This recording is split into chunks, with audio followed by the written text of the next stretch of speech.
Hello, good morning, नमस्कार। सभी का स्वागत है स्पिरिचुअलिटी मैटर्स अध्यात्म के और मेरे इस चैनल पे। आई होप सब अच्छा कर रहे होंगे अपनी लाइफ में, लाइफ को एंजॉय कर रहे होंगे, गीता सत्र का आनंद ले रहे होंगे और उस गीता ज्ञान से बहुत कुछ सीख रहे होंगे। तो हमने 17वां अध्याय शुरू किया था जिसका शीर्षक श्रद्धा के विभाग हैं। अभी तक 20 श्लोक हम कर चुके हैं, आज 3 ले रहे हैं, 21, 22 और 23 करेंगे। कल बाकी बचे हुए श्लोक कर लेंगे और ये अध्याय भी अपनी समाप्ति की ओर अग्रसर हो जाएगा। ठीक है, शुरू करें आज का सेशन। Let's get started. देखिए 21वां श्लोक देखिए। यत्तु प्रति उपकार अर्थम फलम उद्देश्य वा पुनः दीयते च परिक्लिष्टम तत्दानम राजसम स्मृतम। इसका अर्थ देखिए, किंतु जो दान प्रत्युपकार की भावना से या कर्म फल की इच्छा से या अनिच्छा पूर्वक किया जाता है वह रजोगुणी यानी राजसी कहलाता है। इसका अर्थ देखिए, दान तात्पर्य देखिए, ठीक है, अर्थ तो हो गया। तात्पर्य देखिए, दान कभी स्वर्ग जाने के लिए दिया जाता है तो कभी अत्यंत कष्ट से तथा कभी इस पश्चाताप के साथ कि मैंने इतना व्यय इस तरह क्यों किया। कभी कभी अपने वरिष्ठ जनों के दबाव में आकर भी दान दिया जाता है। ऐसे दान रजोगुण में दिए गए माने जाते हैं। तो ये बता दिया गया है कि मान लीजिए किसी के दबाव में कोई कष्ट है आपको, है ना, उसको उसके निवारण के लिए कर रहे हैं, ठीक है, तो भी ऐसे जो दान होते हैं उसको रजोगुण की श्रेणी में डाला गया।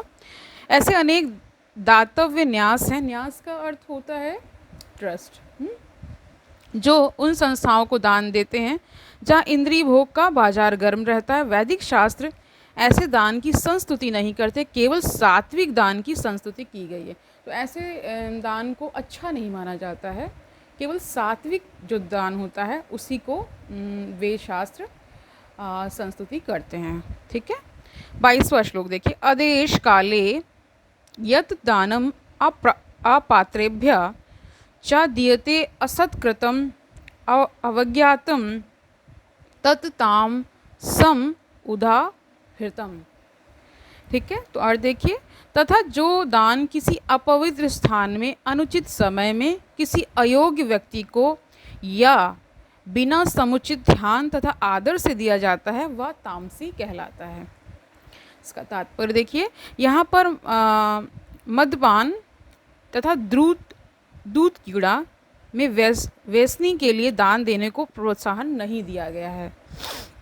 ऐसा दान तामसी है, यानी कि आप दान दे रहे हैं और कोई वहाँ जाके मदिरा पी रहा है और फिर उसके बाद जुआ वगैरह खेल रहा है, तो फिर वो दान फिर तामसी कहलाता है। ठीक है, ऐसा दान लाभदायक नहीं होता, वरन इससे पापी पुरुषों को प्रोत्साहन मिलता है। और इससे क्या होता है, जो पापी पुरुष हैं वो अपना काम करते हैं तो उनको प्रोत्साहन मिलता है एक तरह से ना। इसी प्रकार यदि बिना सम्मान तथा ध्यान दिए किए, कह रहे कि इसी प्रकार यदि बिना सम्मान तथा ध्यान दिए, यानी ध्यान से देना है, दान भी ध्यान से देना है और सम्मान के साथ देना है, किसी उपयुक्त व्यक्ति को दान दिया जाए तो वह भी तामसी है। मतलब अगर आपने ध्यान नहीं दिया और क्या नहीं किया, सम्मान से नहीं दिया, तो भी वो किसकी श्रेणी में आ जाएगा, तामसी, यानी तमोगुण उसमें आ जाता है। ठीक है, 23वां श्लोक देखिए। ओम तत्सत इति निर्देशा ब्रह्मणा त्रिविधा स्मृता ब्राह्मणा तेन वेदा च यज्ञा च विहिता पुरा। पुरा का यहाँ अर्थ है आदिकाल में ना। तो इसका अर्थ देखिए, सृष्टि के आदिकाल से ओम तत्सत ये 3 शब्द पर ब्रह्म को सूचित करने के लिए प्रयुक्त किए जाते रहे हैं। ये तीनों सांकेतिक अभिव्यक्तियाँ ब्राह्मणों द्वारा वैदिक मंत्रों का उच्चारण करते समय तथा ब्रह्म को संतुष्ट करने के लिए यज्ञों के समय प्रयुक्त होती थी। इसका तात्पर्य देखिए, यह बताया जा चुका है कि तपस्या, यज्ञ, दान तथा भोजन के 3 भेद हैं, सात्विक, राजस तथा तामस। लेकिन चाहे ये उत्तम हो, मध्यम हो या निम्न हो, ये सभी बद्ध तथा भौतिक गुणों से कलुषित हैं। तो बताया कि ये सब क्या है, भौतिकता तो है ही इनमें, और ये चाहे आपका जो भी कह रहे हैं कि जो भोजन हो सकता है या दान, जो भी यज्ञ जो भी कर रहे हैं आप, ये सब इन्हीं 3 गुणों से युक्त होता है, या तो वो सात्विक होगा या तामसिक होगा या राजसी होगा, ठीक है। और ये भौतिक गुणों से कलुषित रहता है, यानी उसमें कलुषित का अर्थ होता है एक तरह से पाप से ही आ जाता है उसका अर्थ, ठीक है। मतलब अच्छा नहीं माना जाता कुल मिलाकर के इसे। किंतु जब ये ब्रह्म ओम तत्सत को लक्ष्य करके किए जाते हैं तो आध्यात्मिक उन्नति के साधन बन जाते हैं। लेकिन कह रहे हैं कि जब भगवान का ध्यान करके और ये मंत्र ओम तत्सत करके जब ये पूरा प्रक्रिया की जाती, दान हो गया या भोजन हो गया या यज्ञ हो गया, तो क्या हो जाता है, ये आध्यात्मिक हो जाता है, ठीक है। शास्त्रों में ऐसे लक्ष्य का संकेत हुआ है। ओम तत्सत ये 3 शब्द विशेष रूप में परम सत्य भगवान के सूचक हैं। तो ओम तत्सत ये भगवान के ही सूचक हैं और इसकी बहुत कह रहे हैं शास्त्रों में इसका बहुत वर्णन है, ठीक है। तो कह रहे हैं कि ये भगवान के ही सूचक हैं। वैदिक मंत्रों में ओम शब्द सदैव रहता है, तो जो भी वैदिक मंत्र होगा उसमें ओम शब्द जरूर से ज़रूर रहता है, ठीक है।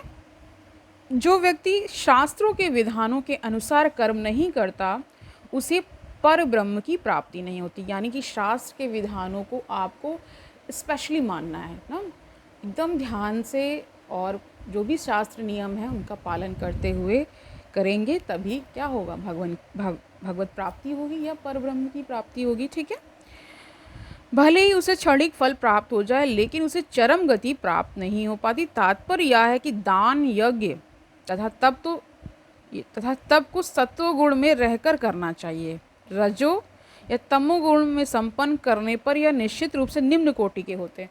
यानी सत्वगुण धारण, मतलब सत्वगुण का अर्थ ही यही है कि जहाँ सात्विकता होगी, जहाँ भोजन नियम सबका पालन किया जाएगा, ब्रह्मचर्य का पालन किया जाएगा, जो वैदिक नियम हैं उनको फॉलो करते हुए जब कुछ भी अच्छा करेंगे तो उसका जो रिज़ल्ट आता है वो सात्विक ही आता है, ठीक है। यही बताया जा रहा है।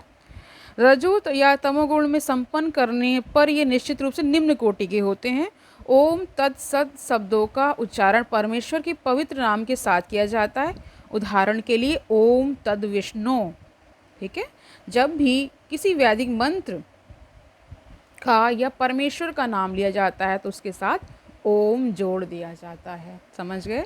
यह वैदिक साहित्य का सूचक है। ये 3 शब्द वैदिक मंत्रों से लिए जाते हैं। ओम इत्येतद् ब्रह्मणो निर्दिष्टम नाम, ठीक है, यानी ये ऋग्वेद प्रथम लक्ष्य का सूचक है। फिर तत्त्वम असि, है ना, ये छांदोग्य उपनिषद से आया है, दूसरे लक्ष्य का सूचक है। तथा सद एव सौम्य छांदोग्य उपनिषद से ही आया, तृतीय लक्ष्य का सूचक है। ये तीनों मिलकर ओम तत्सत हो जाते हैं। आदिकाल में जब प्रथम जीवात्मा ब्रह्मा ने यज्ञ किए तो उन्होंने इन तीनों शब्दों के द्वारा भगवान को लक्षित किया था। यानी भगवान को लक्ष्य करके ये मतलब ये मंत्र का उच्चारण किया, ओम तत्सत, ठीक है। अतः गुरु परंपरा द्वारा उसी सिद्धांत का पालन किया जाता रहा। अतः इस मंत्र का अत्यधिक महत्व है, इसका बहुत सारा महत्व है। अतः भगवत गीता के अनुसार कोई भी कार्य ओम तत्सत के लिए अर्थात भगवान के लिए किया जाना चाहिए। जब कोई इन तीनों शब्दों के द्वारा तप, दान तथा यज्ञ संपन्न करता है तो वह कृष्ण भावनामृत में कार्य करता है। यानी इसको भी कृष्ण भावनामृत कहा गया है। अगर इन ओम तत्सत का नाम लेकर के उच्चारण करते हुए यज्ञ, तप, दान, दिया, ये सब चीज़ें की जाती हैं तो उसको क्या बताया गया, कृष्ण भावनामृत में कार्य करना ही बताया गया, ठीक है। कृष्ण भावनामृत दिव्य कार्यों का वैज्ञानिक कार्य से ही है ना, कार्यान्वयन है जिससे मनुष्य भगवत धाम वापस जा सके, ठीक है। ऐसी दिव्य विधि से कर्म करने में शक्ति का क्षय नहीं होता, तो इससे शक्ति कम नहीं होती है। क्षय का अर्थ होता है घटना, ठीक है, कम हो जाना। तो या फिर जैसे क्षय रोग होता है वो अलग चीज़ है, यहाँ पे क्षय का अर्थ है कि शक्ति कम नहीं होती है, ठीक है। तो आज के लिए इतना ही रखते हैं। आई होप आज का सेशन आपके लिए कल्याणकारी रहा होगा। ओम तत्सत, ठीक है। ओम तत्सत का बहुत बार वर्णन हुआ और इसको वैदिक मंत्रों में बताया गया है कि वैदिक मंत्र जो भी होते हैं उनमें ओम जुड़ा हुआ होता है। ठीक है, तो आज के लिए इतना ही रखते हैं, कल बाकी का करेंगे और फिर ये चैप्टर कंप्लीट हो जाएगा।